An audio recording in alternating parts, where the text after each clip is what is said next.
Hi, my name's Heather and I work for Autism Bedfordshire, and welcome to our podcast. The podcasts are Autism No Filter, and this is where we talk about autism, everything about autism, and we don't cover anything up. It's real. We have autistic people participating, and we have neurotypical people, as we have today, talking about how they work with autistic people. Today's subject, we are going to be looking at how we can make social things more accessible for autistic people. We know that people who run scout groups, swimming clubs, dance classes often come for help because they're just not sure what they should be doing to make it better for their autistic students that are coming along. And equally with adults going out to the pub, cinemas, if you're arranging a group, what can be done differently to make it better. And so today we have got three people here who are going to be discussing all this. And we're going to start with introductions. Hi, my name's Liz. Hi, I'm Emily. Hi, I'm Angela. And let's get started. So, girls, you all work with people, helping them to access social groups and things. What do you do when you're thinking of planning an evening or a daytime activity? What do you plan when you're thinking of the venue? Are there things that you definitely don't go towards for different reasons, and things that you think, oh, actually, this might be a little bit better? Do you want me to start? Most important things are we think about venue, accessibility. So venue, what is the venue like? Is it going to be loud, too bright, too noisy? Is it going to be busy? Because a lot of people that come to our groups struggle with busy environments, loud environments, flashing lights, things like that. So before we book anything, we usually look at what the venue's like. Is it going to be a busy day? Is it going to be full of people? So yeah, and then who's coming? You know, what we need to put in place to make that activity okay for people, certain people, depending on their sensory needs. And we've also, which I think is really important, and we've started to really build relationships with venues that we can return to, that we know are going to be accessible and supportive of us, so that if we are asking for changes for things, they are going to do it, or at least try and do what they can do to help us. So, we have some venues where, if it's like a pub or restaurant or something, they can book us like a room or a separate area that's kind of away from everywhere else, so it is a little bit quieter. We're not just put in the middle of the room, which some restaurants and places have done before, which doesn't suit everyone.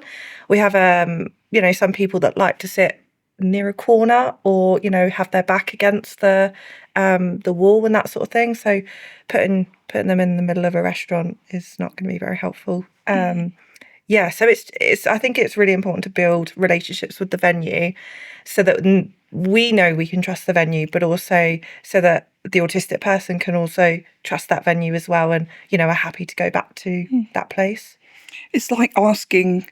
Some venues have music playing, so when we do use some venues, we do ask them to turn the music down or turn the music off. Like we've hired a laser tag venue before, where they've kept some of the lights on, turned the flashing lights off, turned the music down really low, and then everybody could enjoy that space.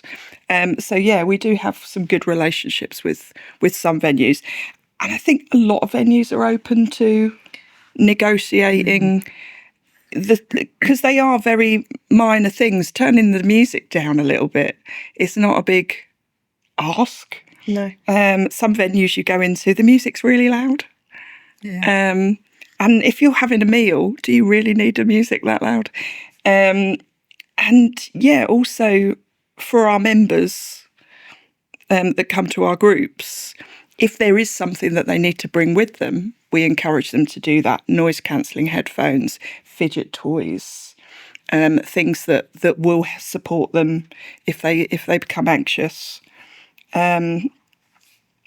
So I think letting them know as well. There's some venues that we go to where we know we can make those changes, but there's limits to how much we can change. I know there's a venue I go to, Milton Keynes, and it is very bright and lots of lights. So it's also pre-warning some of the members as well, that maybe a particular venue's not suitable. Like when we go to the Panto at Christmas, we will pre-warn in the emails to say there is going to be loud noises, there is going to be flashing lights.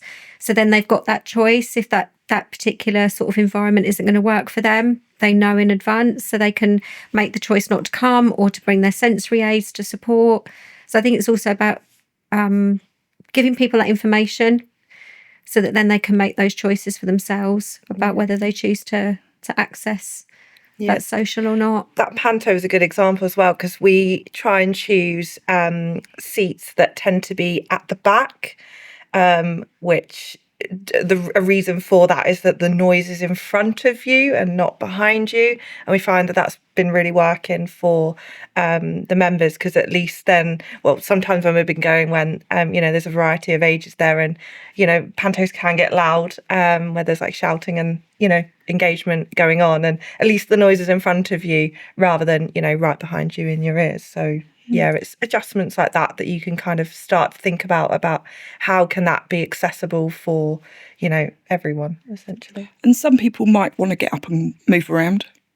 So being in a venue where, we talk to staff when we go out, sometimes if we've got big groups, that there may be people getting up and wandering around, because sometimes people can't always sit still for 2 hours. So, having that ability to get up and walk around in a sort of safe space. And I think one of the key things you said there is about talking to the staff beforehand. And I think even if you're going out as a family, if you let the place know beforehand that you're going with somebody who is autistic, and it might be that they need to get up and walk around, and whether that's a child who might just need to jump up and down and make some loud noises, it's quite different when it's a 6 foot tall man who might just need to pace up and down, because that can look a little bit intimidating. But if you forewarn the staff, then it's not so scary for them, and then they get to know you, and then it's like, oh, they're coming next week, and look forward to it. So I think it's also when you're taking someone somewhere for the first time, if you can make that first experience a good one, there's a lot more chance they're going to go back again, and maybe on their own. And so is there anything, as you said that you tell some people beforehand, like with the Panto and that, is there anything else that you let people know beforehand what to expect? Well, I mean, some of our group sizes are, when we do activities, are quite big. So we will advise people, this particular group may have 16 people in it. This particular group is a smaller group. So people that do struggle in large groups can have that choice, whether they come to something where there may be 15 other people, or we do smaller like organised smaller groups for people that are sort of feel more comfortable in a sort of small group environment, because it can be quite overwhelming to turn up to a social activity and there's 16, 17 people. We make sure our members can choose certain activities that they do that would be more suitable. I think also I'm always quite mindful of the time of day, weekends, and also school holidays and that sort of thing, because that can really impact the experience. So if you are running something or doing something, a day out or something like that, and it's in some holidays, that's going to look very different to term time, and how busy that place is, how loud that place is, and you might have a whole different experience. So I think that's also really important to consider. It's also the journey getting there as well, isn't it? It's going to be quite different whether you're in the car or on a train or in a bus. Yeah. Peak hours of the day, even that's another one as well. Thinking about what time you're going. If you've got to get to that journey, before 9 a.m, that's going to be busy. The same is I mean, really, what, from 4? I mean, you've even got school, haven't you? When school finishes, and some people then get on buses and things. We've heard from people before that they try and avoid school times because the buses, the public transport's just really busy. Same with then, finishing work, the rush hour after work. So I suppose time of day, but also thinking about weekends and school holidays and that sort of things. Yeah, because I think with our groups, when it is a school holiday, we probably won't organise a social at like a bowling alley or, something where we know there's going to be lots of children that are off. So if it's like the summer holidays, we'll do more sort of outside activities, walks, things like that, because we are mindful that it's going to be a lot more busy and noisy.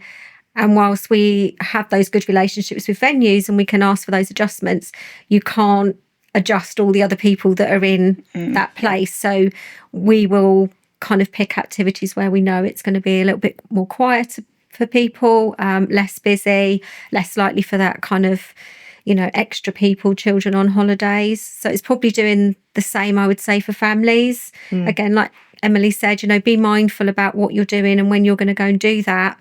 So perhaps avoiding those sort of peak times and holiday times. Don't go at those busier sessions. We had a group last week. What's half term? Was it half term last week? A venue in Bedford, wonderful venue, are allowing us to have their upstairs space, and they've reserved half of the space for us for our board games cafe. And of course, it was half term. So although they've given us this space at 1:30 till 3:30, it was raining. So lots of parents had took their kids into the restaurant. So when we got there, and I thought, oh my gosh, this place is full of families with kids. And although they were finishing off their meals, it's just that sensory overload walking into a place with lots of kids, and the volume's quite high. And now thinking of like looking at our calendar, we probably should have moved that back an hour to give people the time to finish their food and go off and do whatever they do. So then we could have had that space. But sometimes it's forgetting when half term is on.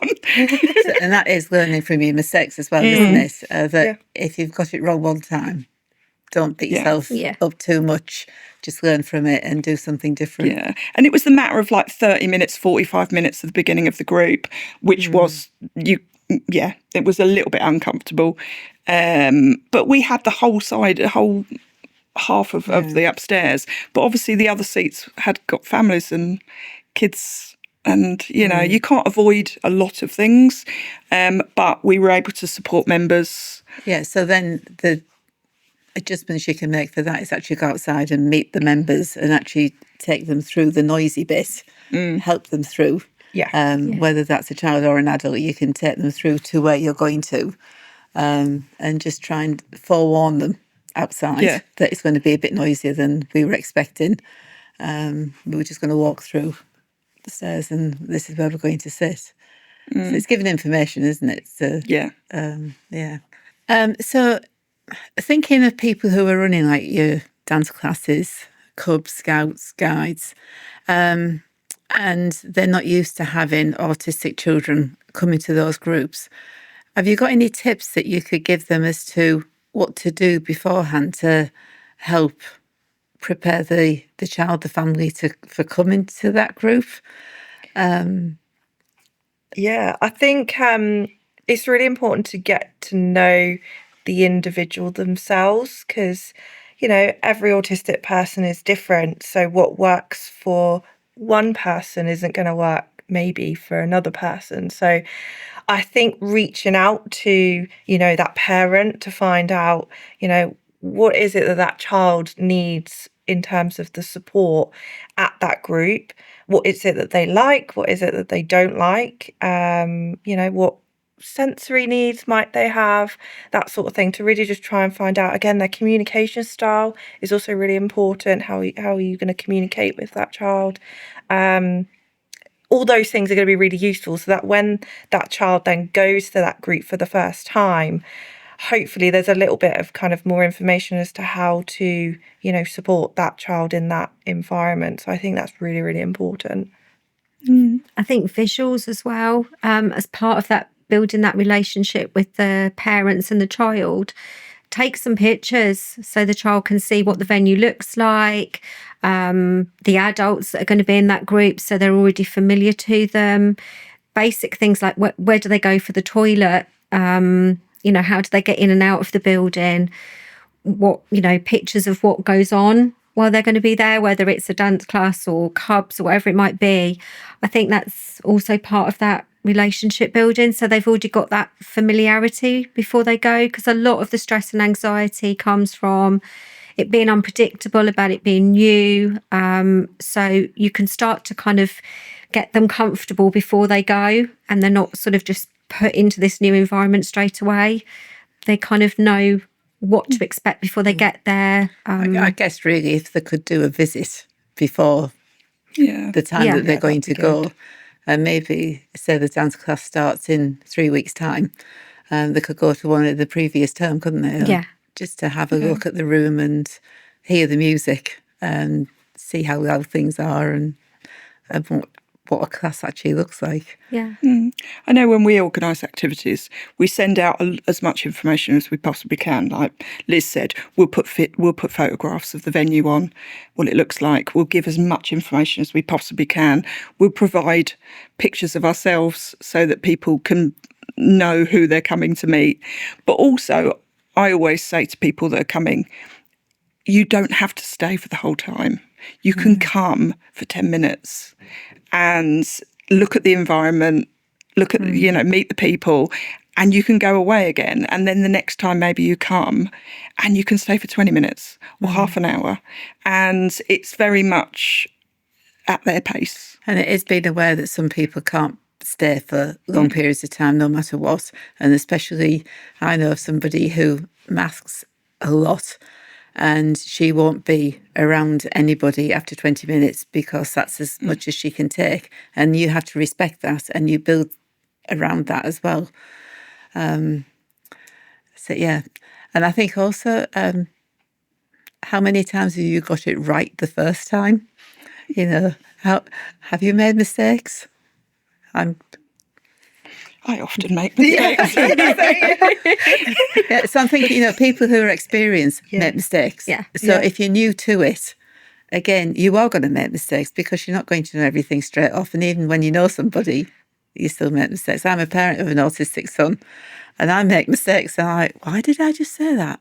Why did I just do that? I know better. But it just happens. And some people need as much information as possible. They want to know the answers to everything because it helps them feel calmer about attending. And some people don't. So it's getting that balance. So we do try and give as much information as we can. But also we say, if there is any questions that you want asked before you attend, then just let us know and we'll try and answer the questions. Because there's bound to be some things that some people are really anxious and worried about that other people aren't. So it's getting that, what do you want to know about what we're doing? Anything that we can help with. And we almost make sure that we've met the people that are attending our a group social before they come, so that they at least know one safe face, and then they feel more comfortable to then come in and meet other people.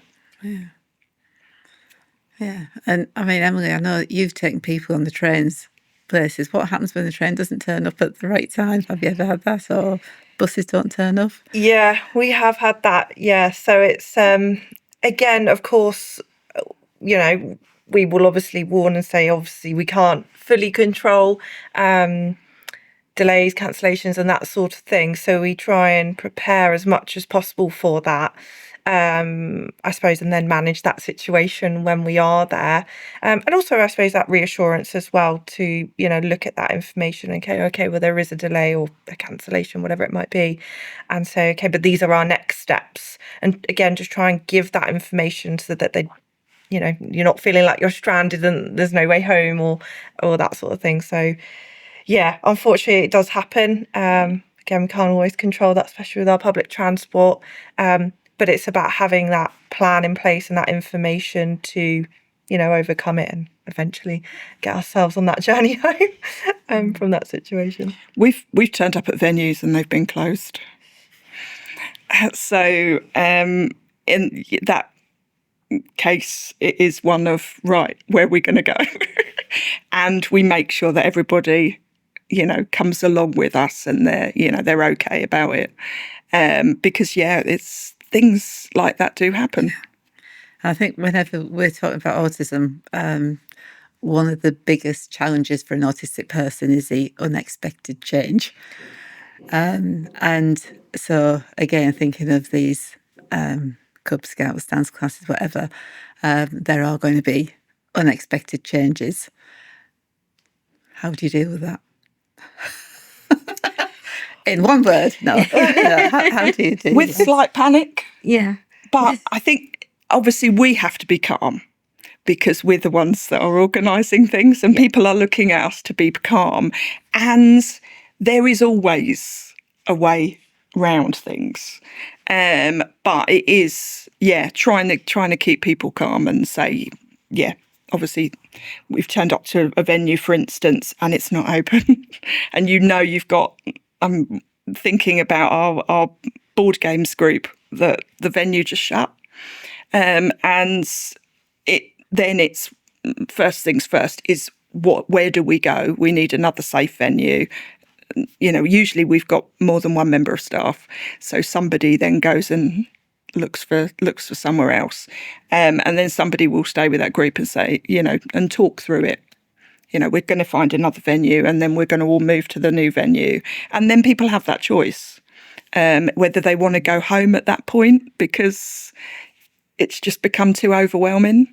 And then we can support them to go to either contact family or get to the bus station, bus stop, or go and go home, and try and be calm. I think time and space is also just as important, because when that change does happen, you want to allow that individual time to process and space to process, rather than, just giving them loads of information. Okay, right, we're going to do this now, we're going to do this now, we're going to do this now instead. That might be overwhelming for that person. So I always think it's important to give them some time, give them some space, give them the information when they're ready, and then they can make that decision, can't they, as to, whether they want to kind of do that new plan or whether they're actually, I'm done now and actually I think it's best to go home for the day. But I think that's just as important as well. And if you see somebody who's still on edge, it means that they haven't finished the processing, doesn't it? And so it is being patient. And even in a time when you may not have the time to be patient because you've got to move on, you still have to be patient and calm and work with the person. And you will get there. For some people it can be quick, and other people it can take a bit longer, can't it? Yeah. And when you are organising any sort of activities, even if they're regular activities, things will happen out of the blue. We've had weather that stopped us from doing things, buses that no longer run, trains that have been delayed hours in places like London. All these things happen, but it's giving that the person that needs to process that time, giving that person that support, while we're also having slight panics and anxiety. Resolve the situation. And it might be that you're working with somebody that you can ask the family, what have you done in the past, so that you've got that in your toolkit beforehand, just in case it happens, and hoping that it never does. But you don't know what the unexpected is going to bring, do you? No, and again, sometimes a bit of a learning journey that you have to kind of go through as to kind of what works, what doesn't work, what works best and what things to perhaps avoid and things like that. And sometimes it is just a bit of a journey to find that one out. Feedback is also just as valuable as well. I think that's important to find that out. Again, you can work out what went well, what didn't go well, what communication worked and what didn't, and that sort of thing. I think, Have you ever had a time in the groups where you've got two people within the groups who don't get on, where it's not good and that they are rubbing each other up the wrong way? And how do you deal with that and especially if it's a small group? These things happen. So, some of our groups, we organise activities, and they're quite big groups.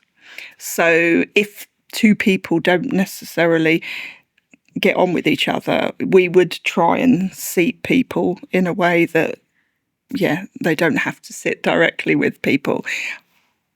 We do have people approach us and say, actually, I don't like that person. But we don't want people to, one, be stopped coming to a group because somebody doesn't like them. And we do offer, I've offered to arrange to sit with people and talk through as like a liaison, to talk through why is it that you're not talking to each other at the moment. Is it something that's happened? Is it something that we need to sit and talk about?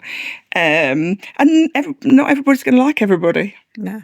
I know. I would say if you're running a group where there's neurotypicals with 2 or 3 autistic people in it, doesn't mean to say the autistic people are going to like each other and get on with each other, because personalities can still clash.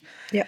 So is there anything else you want to add before we bring this podcast to a close?